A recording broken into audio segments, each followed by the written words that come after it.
सारा राज्य में मुख्यमंत्री आरंभ कर खोर्धा जिले में केते जन भत्ता दिगला सर्वप्रथम मु मान्यवर यशस्वी मुख्यमंत्री मोहन चरण माझी को कृतज्ञता जनाऊँगी जे निर्वाचन पूर्व से जहाँ प्रतिश्रुति देते से प्रतिश्रुति को आज पालन कले।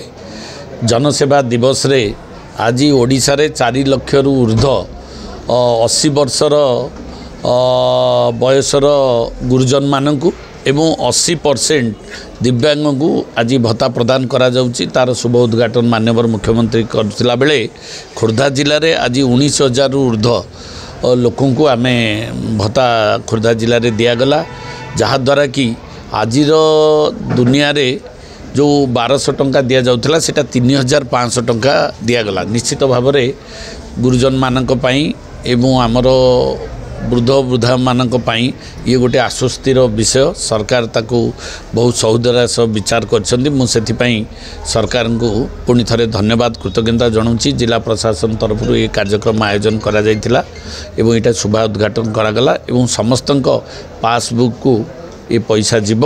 आ जदि कौन लोकर अकाउंट नहीं ताले प्रशासन जाई तांको घरे पैसा दे देवार व्यवस्था करा जायछि। आज केंद्र एवं राज्य सरकार नेतृत्व नहीं छंती। ए नेतृत्व नेला बेले गोटिए कथा कहिथिले भारतीय जनता पार्टी रो नेतृवर्ग संकल्प पत्र रे थिला जे आमे जदि सरकार एवं 80% दिव्यांग सर्टिफिकेट हासिल करथिबा लोकन को आमे 3,500 टंका दबु। आज आमे ताकू अपेक्षा करिचे से उद्घाटन करिवे एवं सारा राज्य रे 4 लाख रु ऊर्ध्व लोकन को 3,500 टंकार भत्ता आज बंटन हबो। एई परिप्रेक्षी रे आज खोर्धा रे सबु जिला हेडक्वार्टर रे कार्यक्रम आरंभ होईची।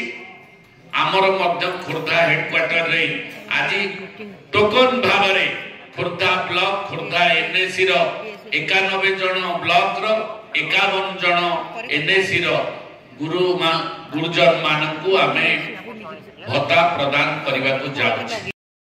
सर कहिबी मो ना पुंडरीका आसी मु जंकियार आसी आ मोदी सरकार जो ग्यारंटी देते से ग्यारंटीटा से पूर्ण कर अशेष धन्यवाद।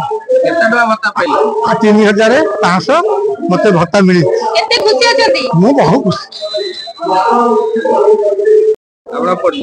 मु कृष्णचंद्र साहू मो 80% विनियोगम शारीरिक विनियोगम मो गुरुज म्यूनिसिपालिटी खोर्धा म्यूनिसिपालिटी गुरुजर बासिंदा। पूर्व सरकार जो आमको आर्थिक सहायता देउतले सेतरे आमे माने संतुष्ट नथिलु समुद्र संख्या बलिया, किंतु नरेंद्र मोदी सरकार आ मनमोहन माझींकर सरकार रे हम बहुत खुशी होछु। आ से तांकर कथा जो प्रतिश्रुति देइतले दिव्यांग मानव पय 80% रु जो माने अधिक से माने को 3,500 टका देबा पय आमे आज तांका आशीर्वाद रो तांका देइतिबा कथा रखिदिला आमे से पाइलु। आ आमे बहुत खुशी होछु जे आगामी दिन रे आमे आउरी अनेक अनेक उन्नति काम करबा समाजर मुख्य क्षेत्र सामिल हो एति कहि मु मोर बात शेष करछि। और धन्यवाद देवी नरेंद्र मोदी को और धन्यवाद देवी मनमोहन माझी को से कथा दे कथा रखि।